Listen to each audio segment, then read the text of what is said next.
ప్రభు యేసుక్రీస్తు నామంలో ఇటు కార్యక్రమం చూస్తున్న మీ అందరికీ శుభాభివందనాలు. ఈరోజు 7 మార్లు స్తుతించుట అనే ఒక అంశమును బైబిల్ గ్రంథం నుంచి మనము ధ్యానము చేసుకుందాము. భక్తుడైన దావీదు చెప్తున్న మాట, కీర్తనలు 119వ కీర్తన 164వ వచనములో, నీ న్యాయ విధులను బట్టి దినమునకు 7 మార్లు నేను నిన్ను స్తుతించుచున్నాను అని చెప్తున్నాడు. దేవునికి స్తోత్రాలు. దినమునకు అంటే ఒక రోజుకు దేవుణ్ణి 7 మార్లు దావీదు భక్తుడు స్తుతిస్తున్నాడు. కనుక మనము కూడా దేవుణ్ణి 7 మార్లు స్తుతించాలని మనకు దావీదు భక్తుడు ప్రోత్సహిస్తున్నాడు, ఎంకరేజ్ చేస్తున్నాడు. ఎందుకంటే దేవుని యొక్క పరిశుద్ధ గ్రంథము ప్రకటన గ్రంథము 19వ అధ్యాయము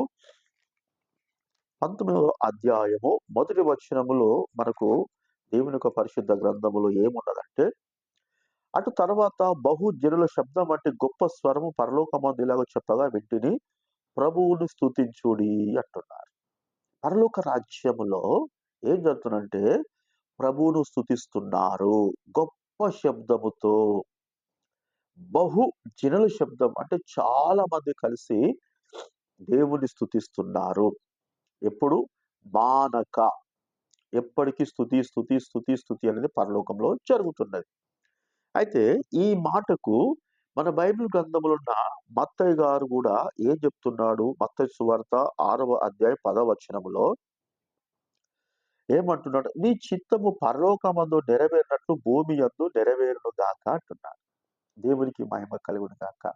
పరలోక రాజ్యములో దినమునకు వారు మానకుండా దేవుని స్తుతిస్తున్నారు, బహు జనులందరూ కలిసి.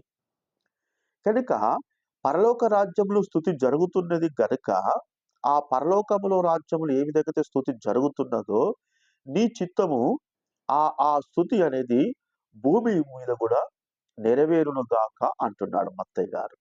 దేవునికి స్తోత్రం. అంటే ఏ విధంగా అయితే పరలోక రాజ్యములో అక్కడ దేవదూతలు దేవుని స్తుతిస్తున్నారో, మనము కూడా ఈ భూమి మీద దేవుని తప్పకుండా స్తుతించాలి అని దేవుని యొక్క వాక్యము, పరలోకములో జరిగేది మనం ఇక్కడ జరిగించాలని దేవుని యొక్క వాక్యము స్పష్టంగా తెల్లటగా మనకు చెప్తున్నది.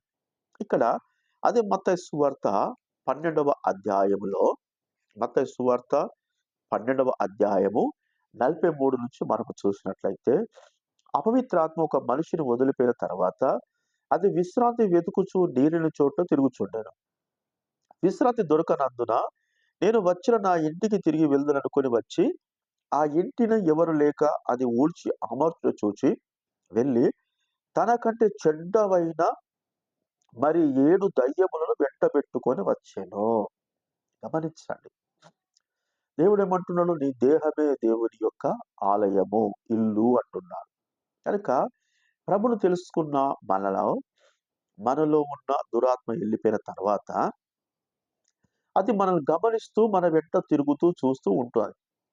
మన జీవితంలో ప్రార్థన జీవితము, వాక్యం అనేది ఎప్పుడైతే లేదు అనేది దానికి తెలిసిపోతుందో, అది ఏం చేస్తాట? ఎందుకంటే మనలో దేవుడు చెప్తున్నాడు, పరలోకంలో జరుగుతున్న స్తుతి అనేది మనలో కూడా జరగాలి. దినమునకు 7 మార్లు స్తుతించాలి. 7 మార్లు స్తుతించకుంటే 7 రకాల దయ్యాలొచ్చి ఈ కుటుంబమును, ఈ శరీరమును, ఈ యొక్క ఇల్లును పాడు చేసే ప్రమాదము పొంచి ఉంది. కనుక దయచేసి దేవుని యొక్క వాక్యాన్ని స్పష్టంగా మనం గమనించాలి. 7 రకాల దయ్యాలనేటి భూమి మీదకొచ్చి మనిషి స్థితి ఆట. ఏమంటుండు అక్కడ? 7 దయ్యములు వెంటబెట్టుకొని వచ్చి అవి దాంట్లో ప్రవేశించును, అక్కడ కాపురమును. అందుచేత ఆ మనిషిని కడపడి స్థితి మొదటి స్థితి కంటే చెడ్డదగును. అంటే మొదటిగా ఉన్నప్పుడు కంటే ఈ మనిషి దేవుని ఉన్నప్పుడు కంటే, దేవుని నమ్మిన తర్వాత ప్రార్థన చేయకుండా, వాక్యము లేకుండా ఊడ్చి అమార్చి ఉన్నట్లయితే ఆ దయ్యాలొచ్చి పనిచేస్తున్నప్పుడు చెడ్డదైపోతుంది. ఇక ఆర్థికంగా, మానసికంగా, శారీరకంగా అన్ని రకాల చెడే అయిపోతా ఉంటది అతని జీవితంలో. మన తెలుగులో శనీశ్వరము, దరిద్రము అన్నీ మన మీదకి వచ్చేస్తాయి. అప్పుల బాధలు, ఆర్థిక ఇబ్బందులు, మానసిక స్థితి బాగుండకపోవడం. అందుకే దేవుడు ఏమంటున్నాడు? అలాగే ఈ దుష్ట తరం వారికి సంభవించును. అంటే ఇప్పుడున్న పరిస్థితుల్లో చాలా మంది జీవితములలో ఈ శ్రమలు, ఈ ఇరుకులు, ఈ ఇబ్బందులు అనేటివి జరుగుతున్నాయి. ఎందుకు జరుగుతున్నాయంటే, మొదటిగా ఉన్నంత ఆరాధన, మొదటిగా ఉన్నంత ప్రార్థన, మొదటిగా ఉన్నంత స్తుతి లేదు. స్తుతి వేరు, ఆరాధన వేరు, ప్రార్థన వేరు. మనము ప్రార్థన చేసుకొని ఉంటే సరిపోదు. మనము వ్యక్తిగతంగా గూడా మన విశ్వాస జీవితంలో 7 మార్లు దేవుని స్తుతించాలి. ఎప్పుడైతే 7 మార్లు నువ్వు స్తుతిస్తావో 7 రకాల దయ్యాలనేటివి ఒక్కొక్క స్థుతితో ఒక్కొక్క దయ్యం నీ దగ్గరికి రాకుండా పారిపోతది. దేవునికి స్తోత్రాలు. ద్వితీయోపదేశ కాండము, ద్వితీయోపదేశ కాండము 6వ అధ్యాయము, ద్వితీయోపదేశ కాండము 6వ అధ్యాయము 4వ వచనములో ఒక మాట ఉన్నది. ఏమని? ఇశ్రాయేలు వినుము, మన దేవుడైన యెహోవా అద్వితీయుడు యెహోవా నీ పూర్ణ హృదయముతోను, నీ పూర్ణ ఆత్మతోను, పూర్ణ శక్తితోను నీ దేవుడైన యెహోవాను ప్రేమింపవలెను. నేను నీకు ఆజ్ఞాపించిన ఈ మాటలు నీ హృదయములో ఉంచుకొనుము.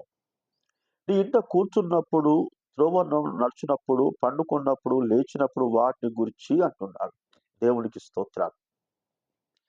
ప్రార్థన అంటే మనం ఒకసారి ఒక చోట కూర్చొని ప్రార్థిస్తాం. కానీ స్తుతి అనేది కూర్చున్నప్పుడు కూడా స్తోత్రం, స్తోత్రం అని కూర్చోవాలి.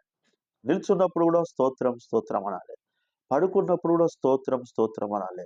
లేచినప్పుడు స్తోత్రం, స్తోత్రం అనాలి. నెక్స్ట్ త్రోవన నడిచినప్పుడు కూడా స్తోత్రం, స్తోత్రం అని ఎట్లయితే స్తోత్రం చేస్తావో, నువ్వు పోయే ప్రయాణం అనేది నీ స్థుతిని బట్టి సాగుతుంటది. ఎక్కడ ఆగిపోదు. ఏ డిస్టర్బెన్స్ జరగదు. బట్టలు పిండుతున్నప్పుడు స్తోత్రం, స్తోత్రం, స్తోత్రం అని బట్టలు పిండగానే దేవుని యొక్క బలము, శక్తి నడుము నొప్పి లేకుండా చేతుల గుంజ కూడా సహాయం చేస్తాయి. బోలు తోమినప్పుడు కూడా స్తుతించుకుంటా బోలు తోమాలి.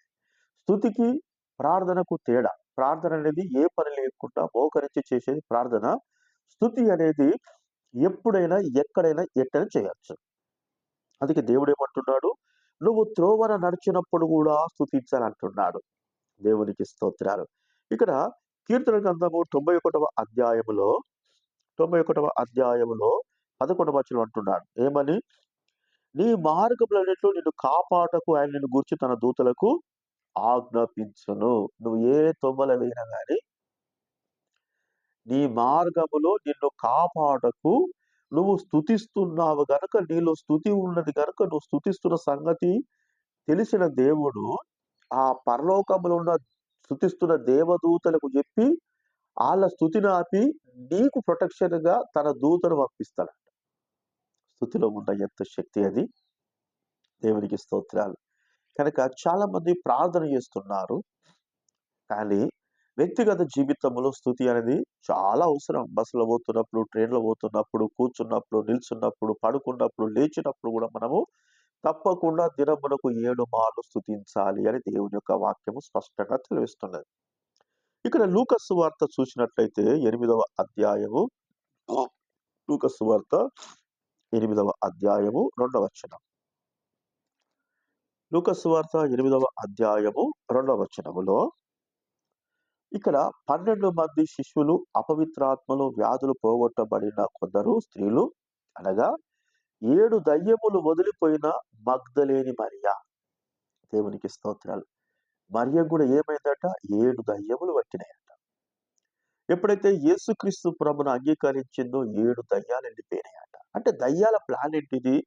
ఆ ఇల్లు అంటే ఆ స్థితి ఆళ్ళకున్న ఆ శరీరంలో ఉన్న వాళ్ళకున్న పరిస్థితినంతా భిన్నంగా తయారు చేసి వాళ్ళకు సమస్యలు తీసుకురావాలని ఈ సాతాను శక్తుల ప్లాను. అందుకే మనకు దేవుని యొక్క పరిశుద్ధ గ్రంథములో యోబు గ్రంథము 2వ అధ్యాయములో దేవదూతలందరూ కూర్చున్నప్పుడు సాతాను కూడా వచ్చి అంటాడు. ఏమని?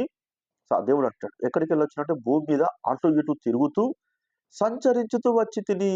ఎందుకు అంటే 7 సార్లు స్తుతిస్తున్నారా లేదా అనేది దేవుడి యొక్క బిడ్డలు చేసేది చెయ్యొద్దట సాతాను గమనిస్తున్నాడట.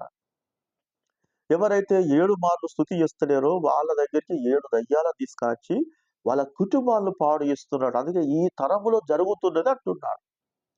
ఇక్కడ ఎఫెసు రాసిన పత్రికలు చూస్తే మనకు 6వ అధ్యాయంలో మీరు పోరాడుతున్నది ఆకాశ మండల మధ్యన దురాత్మలతో అంటున్నాడు. అంటే ఈ 7 రకాల దురాత్మలతోటి ఒక్కొక్క స్తుతితో ఒక్కొక్క దురాత్మ అనేది పారిపోతది. దేవుని నామానికి మహిమ కలుగును గాక. కనుక మన విశ్వాస జీవితంలో మనం ఎంత ప్రార్థన పరులము అయినప్పటికి కూడా, మన వ్యక్తిగత జీవితంలో మనకు స్తుతి అనేది గూడా చాలా ప్రాముఖ్యమైన విషయమని దేవుడు మనతోటి చెప్తున్నాడు. ఇక్కడ ద్వితీయోపదేశకాండం 28వ అధ్యాయంలో మనకు దేవుడు ఒక మాట చెప్తున్నాడు. ఏమని చెప్తున్నాడు? 7వ వచనములో, నీ మీద పడు శత్రువులు యెహోవా నీ ఎదుట హతమగునట్టు చేయును. వారొక త్రోవ నీ మీదికి బయలుదేరి వచ్చి 7 త్రోవల మీదట పారిపోదురు. 7 త్రోవలకెళ్ళి నువ్వు ఎంత స్తుతిస్తంటే అంత 7 త్రోవలకెళ్ళి 7 దయ్యాలు పారిపోతాయట. దేవునికి స్తోత్రాలు. కనుక మన విశ్వాస జీవితంలో మనం ఎంత ప్రార్థన పరులం అనేది ఒక మంచిది. రెండోదేంటంటే ఆరాధన అనేది, ప్రార్థన అనేది మనము దినమునకు 3 సార్లు పొద్దున, మధ్యాహ్నం, సాయంత్రం ఒక గదిలో కూర్చొని చేసేది. ఆరాధన అనేది సంఘములో నిలబడి చేసేది. కానీ స్తుతి అనేది ఎప్పుడైనా చేయొచ్చు, ఎక్కడ చేయొచ్చు, ఎట్లైనా చేయొచ్చు. దానికి కండిషన్స్ అంటే ఏమి లేవు. కనుక మనం ఈ కొత్త కోణంలో స్తుతి చేయడానికి ఇష్టపడదాం. ఈ రోజు నుంచి స్తుతి చేయడానికి ప్రారంభిస్తాం. దేవుని నుంచి అద్భుతమైన ఆశీర్వాదాలు పొందుదాం.